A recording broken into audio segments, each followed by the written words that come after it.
Hi, my name is Greg Johnson, and I'm the lead pastor here at Restoration Church Wood Forest. At Restoration, our mission is to help people encounter, embrace, and embody the way of Jesus. And so that takes place in a lot of ways around here. But on Sunday mornings, people encounter Jesus through passionate worship and through the opening of God's Word as we explore both the truth of His Word and how to apply it to our lives. And so we hope you enjoy this podcast today. We would never want this to replace church. We merely want it to be a supplement to your relationship with Jesus.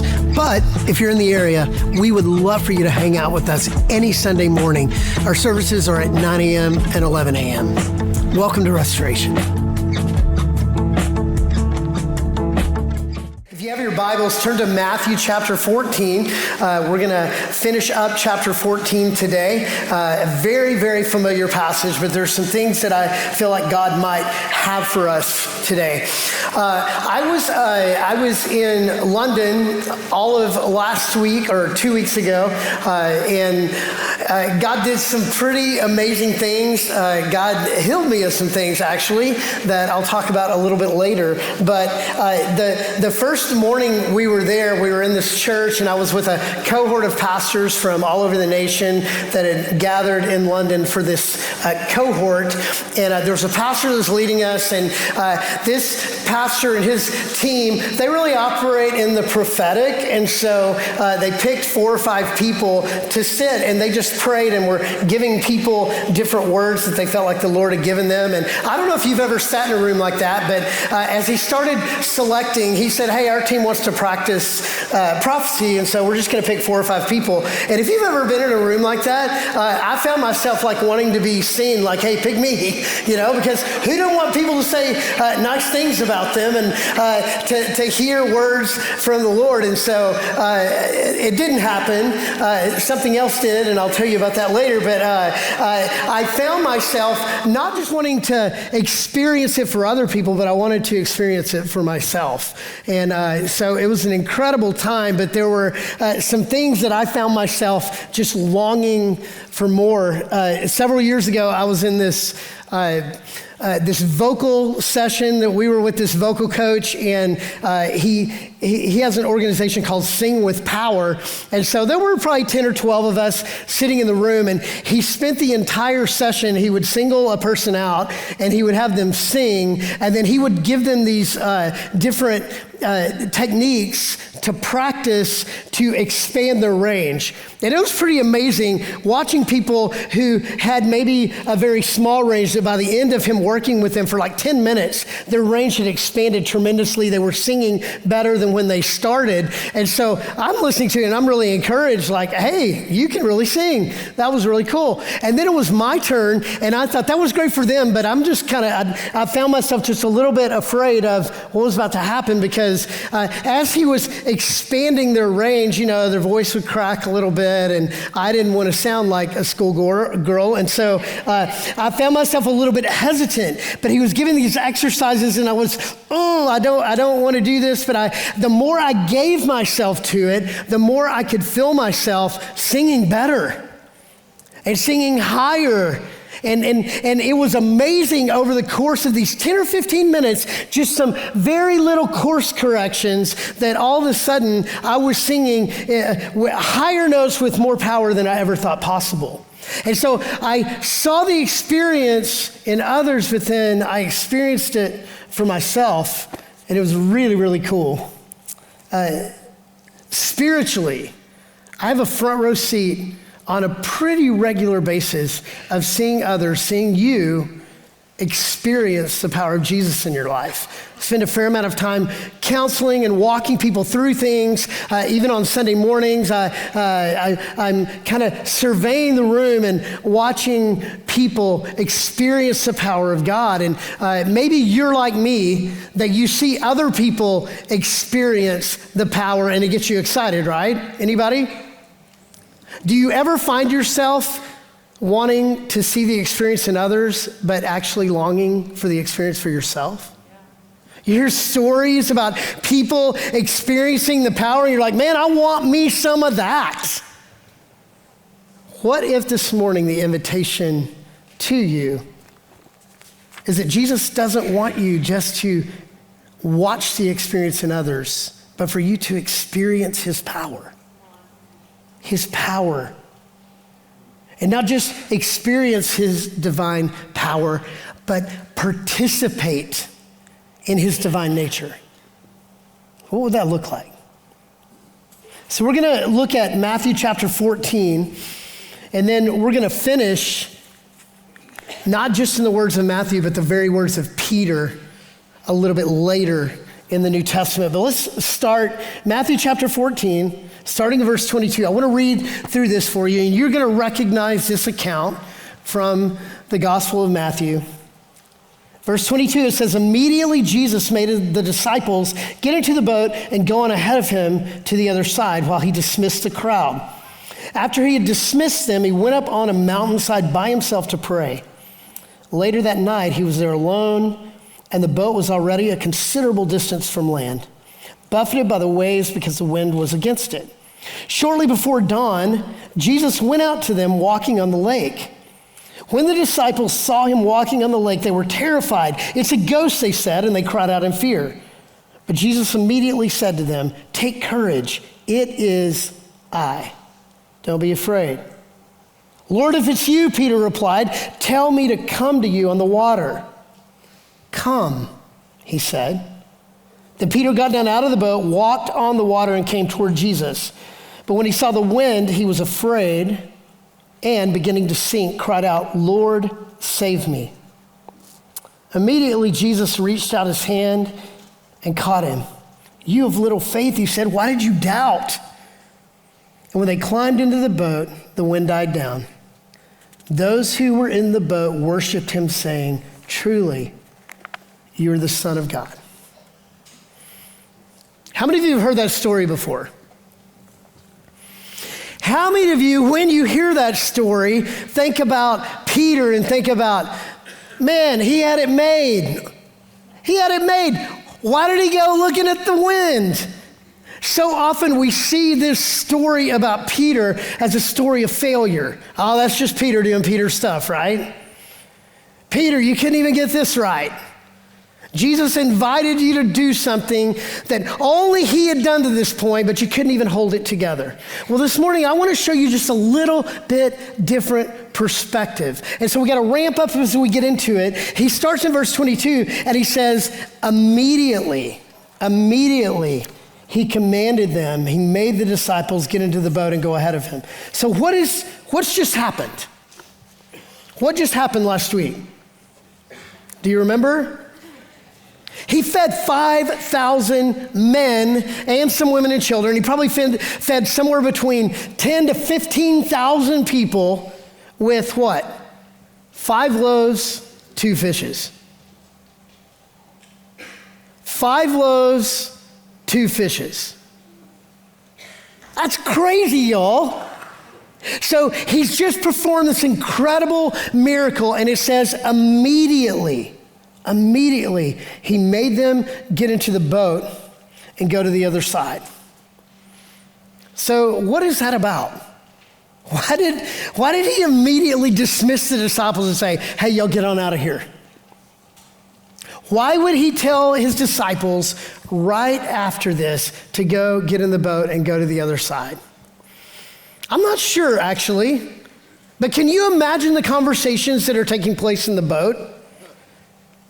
How high must they have been on this experience that they've just seen Jesus doing Jesus stuff? They've been a part of this miracle, and he says, hey, y'all get in the boat, y'all head out. I'll take care of dismissing the crowd. Y'all need to go. Imagine the excitement and the buzz that's going on among the 12 as they're headed to the other side of the lake. Jesus is never confused about what to do next. He's always calculated. He's always got a plan. Nothing ever takes him by surprise. He's never caught off guard. No, he knew he was going to feed thousands of people with just a little. He knew he had a plan for the disciples post-miracle. But he also had an ulterior motive. Jesus has an agenda. Did you know that Jesus has an agenda for your life? That he's never taken by surprise, that everything that happens in your life, both the good and the bad, it's all wrapped up in what Jesus is wanting to do. In the joy, in the suffering, he's always up to something. And look at what it says, verse 23. He sent them away so he could do what? So he could go up on a mountainside by himself to pray. He went up on a mountainside by himself to pray. In a moment where it would have made perfect sense to celebrate and process what had just happened with his disciples, to sit down and have a good old-fashioned small group, right? Have you ever done that? Something happens, maybe on your job, y'all get finished with the project and then you get together to kind of debrief. Okay, what just happened? Let's look at the good things that happened. Let's look at how we can strive for continuous improvement. He could have done that with the disciples. No, he sent them away to go up on a mountainside and pray. Who did he need to process with? The Father. He knew where the power source came from. He knew that it was, what did he always say? I only do what the Father tells me to do. And now he's going up on a mountainside to pray. He's going to get alone. This is secret place thinking. He could have gone and said, hey guys, drinks are on me. Woo! Did you see what just happened? He could have celebrated with the crowds. He could have pulled everybody together and said, look at this. No, he went alone to be with the Father. So it is out of his relationship with the Father that the miracle happened. And he goes back to process with the Father because of what is going to happen next. He knew where his power came from, and he knew what the next step was. So look, it says, later that night, he was there alone in verse 24, and the boat was already a considerable distance from land, buffeted by the waves because the wind was against it.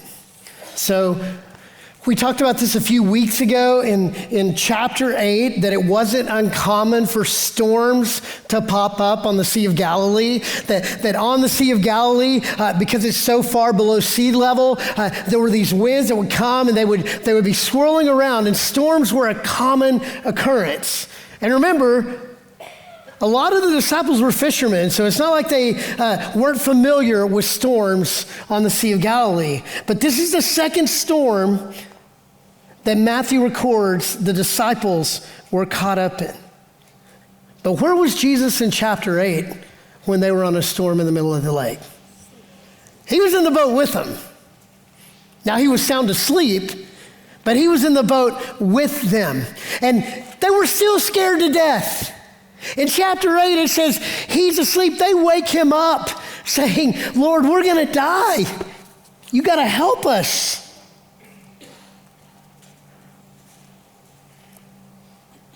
But I'm sure here they were every bit as afraid, maybe more, because Jesus was not with them. In fact, are you ready for this? Jesus sent them into the storm. Jesus wasn't surprised that a storm rose up. As he's up on the mountainside, he didn't go, uh-oh, messed up on this one. Let me go walking out to them real quick. No, that's not it at all. Jesus knew the storm was coming, and he sent them into the storm anyway. It was not the disciples who decided to get out ahead of Jesus. It was Jesus that sent them into the storm they were now experiencing. So let that sink in for just a sec. If you don't have a theology that helps you understand that sometimes God leads you into a storm, what do we usually immediately think when a storm comes? Is something wrong I've done? God, why are you doing this to me? Or there's some unconfessed or habitual sin in your life and you're like, well, of course he's doing this to me because I'm the one that's messed up. And you know what? Sometimes that's true. But sometimes it's neither of those. Sometimes he sends a storm because there's something that he wants to do in the middle of the storm. So the storm you may be experiencing in your life may be a storm that Jesus intentionally sent you into.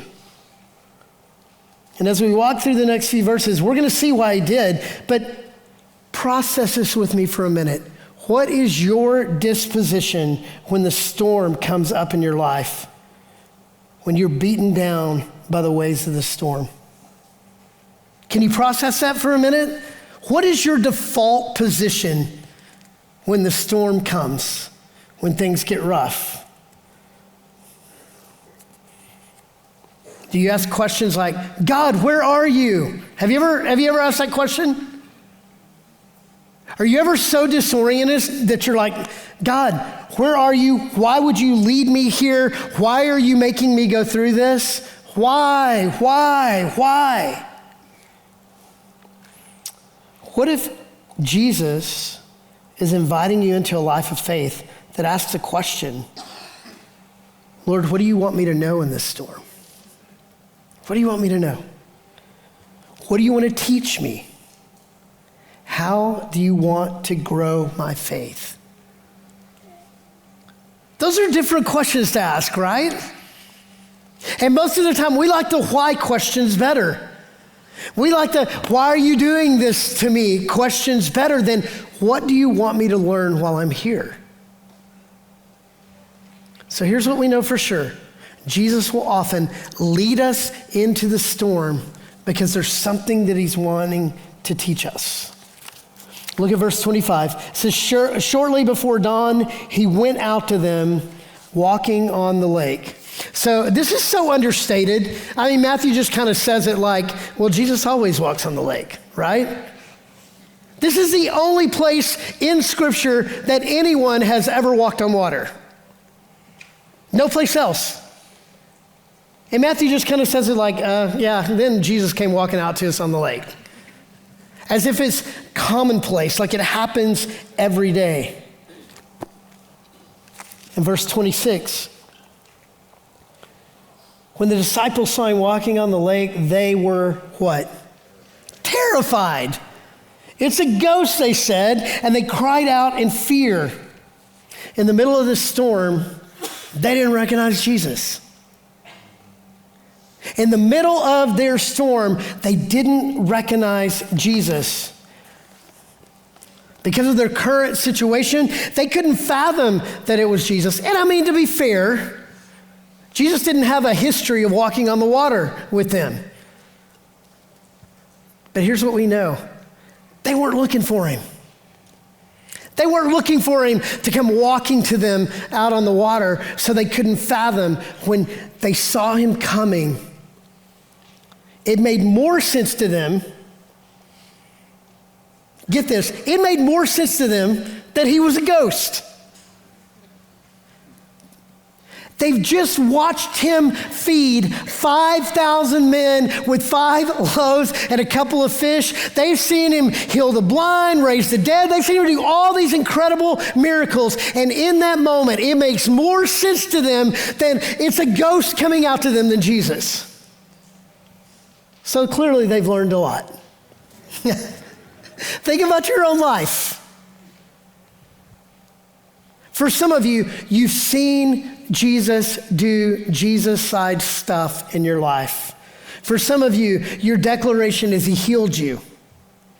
For some of you, he healed your marriage. For some of you, he brought a wayward child home. For some of you, he gave you a new job. I mean, all of these things, you can see the handiwork of Jesus in your life. And yet so often the storm comes and we've got a short memory, right? It's what have you done for me lately? Jesus has been so good to me.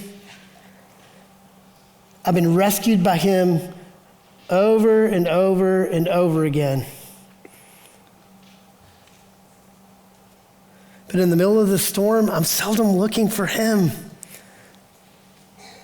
I'm looking for something else to grab onto. I'm looking for something else to white knuckle until the storm subsides. Verse 27, but Jesus immediately said to them, take courage, it is I, don't be afraid. Don't be afraid. You know what he's saying right there? Don't be afraid, I am. I am. It is I. I am. He's claiming full divinity here.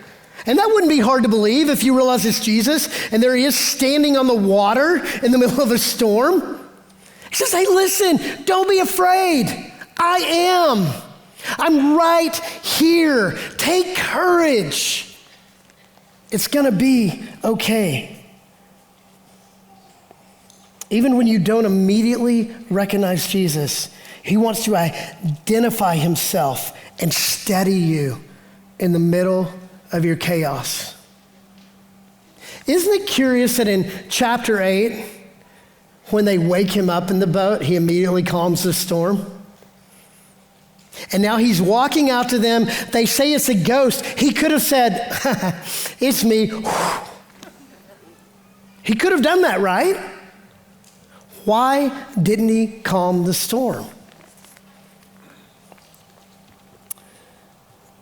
So last week, when I was at this pastor's gathering, just full disclosure, I have dealt with insecurity and inadequacy for the last 10 years. Like ever since we started Restoration, I'm a music guy without formal education. And that's always brewing beneath the surface. And I'm always just feeling just not enough. And then I get into a room full of pastors and I'm just waiting for somebody to tell me, you don't belong here. Because it's what I believe about myself. And so here I am, I'm in a foreign country, and I walk into a room, and everybody's kind of paired off talking to each other. A lot of people already had relationships in the room. I didn't. I'm an extrovert, so I'm not afraid to have a conversation with people. But for whatever reason, on that day when I walked in, I just felt really, really small. And already am, but I just felt I felt myself just shrinking. And I couldn't figure out why. Why do I feel like this? I could just feel this weight in my chest. Just felt heavy. And so the pastor, we're kind of in the round, and there's about 75 people in the room, and he starts talking, and we're about to worship together. The worship team's kind of in the middle of the room, and we're surrounding him, and the pastor asks us, hey, let's just start to pray, and just whatever you brought in here, just give it to the Lord. And so I'm starting to pray, and I'm asking God, what am I bringing in here? And immediately my confession was, I am so anxious. I'm so anxious. And I started asking the Lord, why am I so anxious? Why is this making me feel, why do I feel so unworthy? And immediately I felt the Spirit say, because you don't feel like you belong. And that rang true. Didn't help a whole lot in the moment. It's not like he moved me to this place of, oh, you're going to be fine. He just said, yeah, you don't feel like you belong. Well, almost immediately we started worship, and I don't know about you, but when I sensed the Spirit in the room, I moved to tears. Like I messed up almost immediately. And they started singing, and there was just something in the room. I'm like, whoo, okay.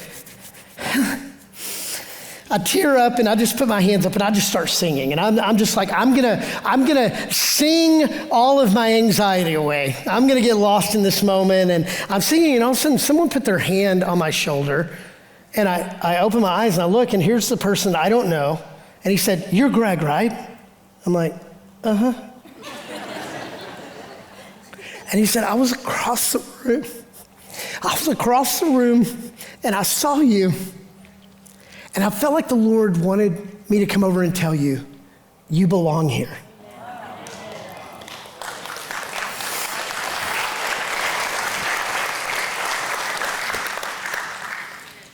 Would that freak you out? Because it did me. I started weeping, and I'm like, I just prayed that 30 seconds ago. 30 seconds before that, I felt this intensity that I didn't belong in the room. And God sent a stranger across the room to say, you belong here. And I was sharing this story with our staff on Monday, and then something even cooler happened, that the Lord revealed to me that he wasn't saying you belong here, but he was saying you belong here. And he healed me of 10 years of insecurity and inadequacy in that moment.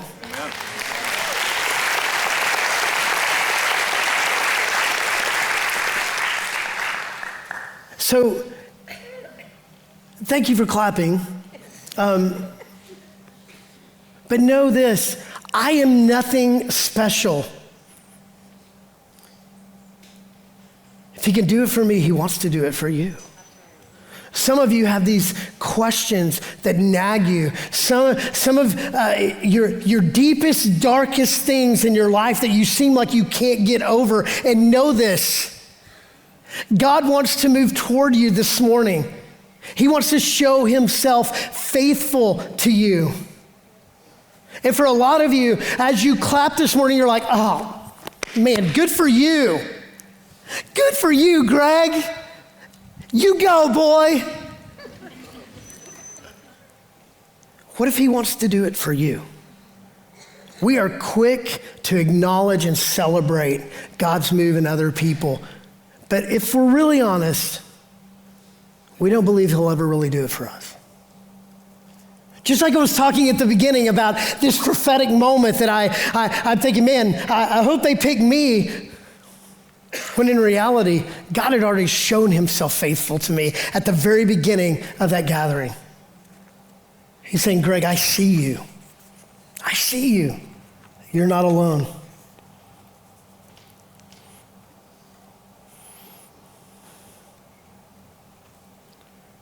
What do you need to hear from the Lord today?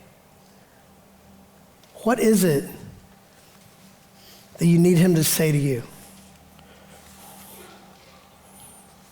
Take courage. I am. Don't be afraid. So here's where it gets fun. Lord, if it's you, Peter replied, tell me to come to you on the water. If it's you, tell me to come to you. What an interesting request. I mean, why wouldn't he just say, Jesus, calm the storm like you did before? We're freaking out. Or, Jesus, get in the boat with us. I mean, there's so many things that Peter could have said. Where's the safe place to be in the natural? In the boat. Right? Wouldn't we all assume that? If you're in the middle of a storm, in the middle of the lake, the safe place to be is in the boat. And yes, yet Peter is thinking next level in that moment. Jesus, if it's you, command me to come out to you. Because he intuited that the safest place to be was wherever Jesus was. Lord, I want to be wherever you are. And what did Jesus say? Come. Come. He didn't say, hey, Peter, love you, bro. This is above your pay grade, right? You can't do what I can do. I'll come to you. Just hang right there. No. Peter's request, if it's you, command me to come to you. And he says, come. Again, remember the words of Jesus in Matthew 11. Come to me, all you who are weary and burdened, and I will give you rest. He's consistent here. If you want peace, come. If you want peace, come. And look at what Peter did. Then Peter got out of the boat, walked on the water, and came toward Jesus. Peter got down out of the boat and walked on water. So let's think about this for a minute. This is an exhibition of faith. This is next level faith. In the middle of a storm, Jesus says, come. Remember, storm, waves, wind. And Peter's like, okay, here I come. And it says he got out of the boat and walked on the water toward Jesus. So Hebrews chapter 11, verse 1 says, faith is a confidence in what we hope for and assurance about what we do not see. Faith is a calculated risk. I don't know how this is going to work. I hope this works. I'm sure that it will. I hope it does. But he says, hey, I can't see it. I don't see how this is going to work out, but I'm going to do it anyway. So I don't think it was Peter's intention to walk on water. Because Jesus didn't say, when he said, command me to come out to you, he doesn't say, walk, Peter. He just says, come. I think Peter's full intention was to get out of the boat and swim out to Jesus. Don't you think? I mean, that's what makes sense. I mean, Jesus is, divine. Jesus does whatever he wants to. And so just imagine he's going to swim out to Jesus and hold on to him like a buoy. Can you imagine that first step? Gets out of the boat. It's kind of high. He's got to lift himself down. And he's like, what? He's looking at Jesus and he takes that first step. And then he takes that second step. Would it have been cool if I'd have walked out right now and it would have... Don't have enough faith for that one. All right, but think about it. He takes that first step, which leads to a second step, which leads to a third step. And we actually don't know how many steps he took. We don't know how far out Jesus was. We don't know how many steps he took. We only know that he walked out on the water toward Jesus. I can only imagine the exhilaration that Peter was feeling in that moment. And can you imagine what the other disciples must have been thinking? Oh, that could have been me. John, the one whom Jesus loved, self-proclaimed. You got to imagine, James and John, remember, their argument was, hey, which one of us is sitting at your right hand? So they're always thinking about kind of positioning themselves. And you got to imagine Peter jumps out and they're like, oh, great, there goes Peter. Can you imagine a little disappointment on their part? Here's what I believe. Every single one of them could have gotten out of the boat and walked.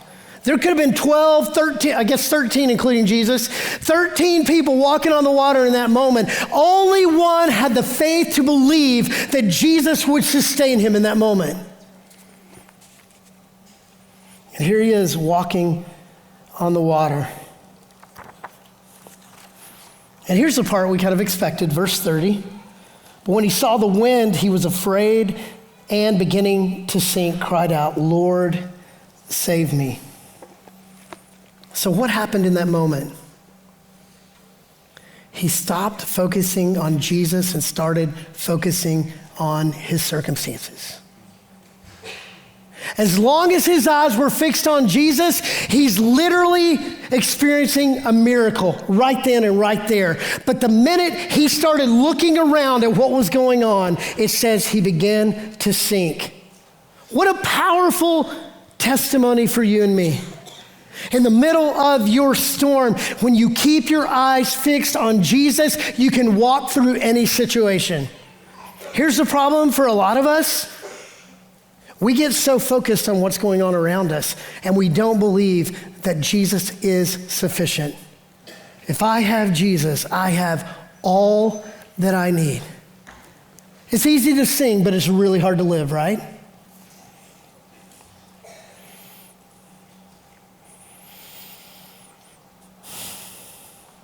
When I have the faith to fix my eyes on Jesus, I walk on water. But when I fix my gaze on the circumstances around me, I sink.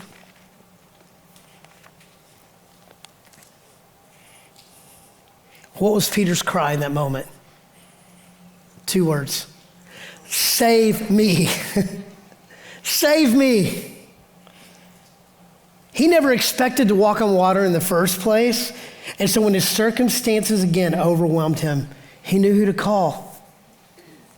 The same faith that allowed him to walk toward Jesus was the same confession out of his mouth, save me. He knew who to call on in that moment.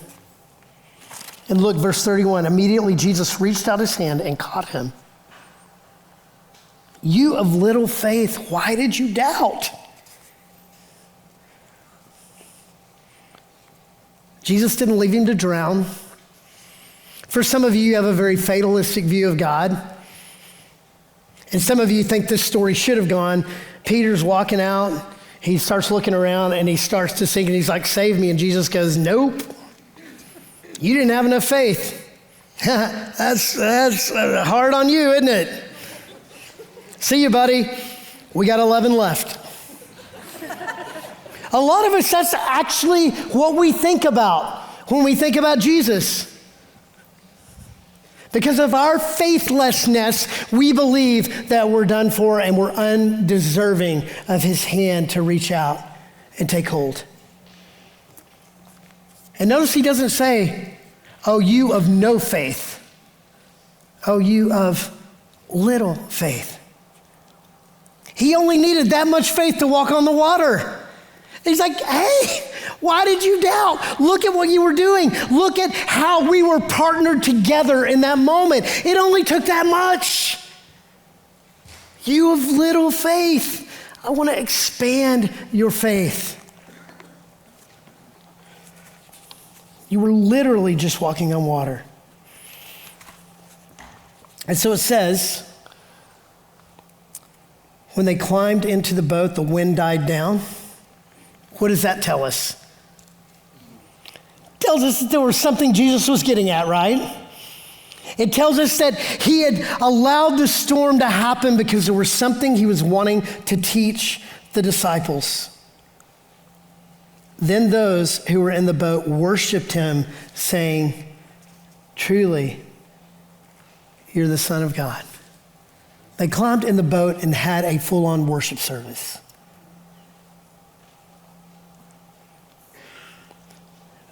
But think about the different perspectives in the boat. There's Jesus, the object of worship, and so he's receiving everything that they're giving him. There are 11 in the boat that are worshiping him from what they just seen. They're like, dude, I've never seen anything like that. 2 guys walking on the water. This is incredible. Worshiping for what they had seen. One guy, though, was worshiping on a whole nother level. Worshiping Jesus for what he had just experienced. Think about that. For a lot of us in the room, we show up here on Sunday morning not particularly expectant. We show up and check a box because it's what we do. We go to church. What if you showed up expectant? Expectant that Jesus could do something extraordinary in your life today. For some of you, out of desperation, that is your default position because you need Jesus to do something. But here is the fatal flaw of the American church. We are not desperate people. We got money, we've got shelter, we've got cars, we've got disposable income. And because of that, we believe that Jesus can, but in a pinch, we'll take it from here, Jesus. But then we hear these stories about things that Jesus does in other people's lives, and we get inspired by it. And so for a lot of us, we raise our hands and we sing about this fundamental idea of an experience that we might have with Jesus at some point. We've heard it in other people. We hear about what's going on in other parts of the world, and we're like, oh, Jesus, you can do it for them. What if Jesus wants to do it for you? What if he could take your worship to this whole different place because of your experiences with him? That you could say, truly, you are the Son of God, not because of a theological understanding, but because of something, an inner working that he does in your life. So, as we come in for a landing, I want us to look quickly at the words of Jesus. That's what we open the service with today. These are the words of Peter about 60 years post-resurrection. 2 Peter chapter 1, verse 3. His divine power has given us everything we need for a godly life through our knowledge of him who has called us by his own glory and goodness. Through these, he has given us his very great and precious promises so that through him you may participate in the divine nature, having escaped the corruption in the world caused by evil desires. Okay. His divine power has given us what? Everything we need. Everything we need. Everything we need. What does that mean? Everything we need for a life of godliness, he's given it to you and me. Everything. That is a no excuse lifestyle. If you call yourself a follower of Jesus, he's given you everything you need for a godly life. It is his divine power. It is not you deciding you want to be godly and so you do things that seem godly. It's not you just throwing things up against the wall to see what sticks. No, in the secret place every day, it is his divine power that is allowing you to live from him, and you get to experience his divine power for a life of godliness. But it doesn't stop there. Through the power of the Holy Spirit, you get everything you need so that you can participate in the divine nature. What does that mean, to participate in the divine nature? It means that you are partnering with Jesus in what he's doing in the world. Because of the divine power of Jesus in me, I am becoming like him so that I can do the things that he did. I get to participate with him because I have received his very nature. How does that sit with you today?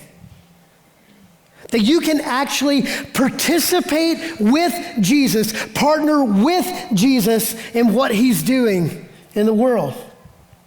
Think about the last two stories that we've looked at. Last week, Matthew 14, Jesus with 5 loaves and 2 fish feeds 5,000.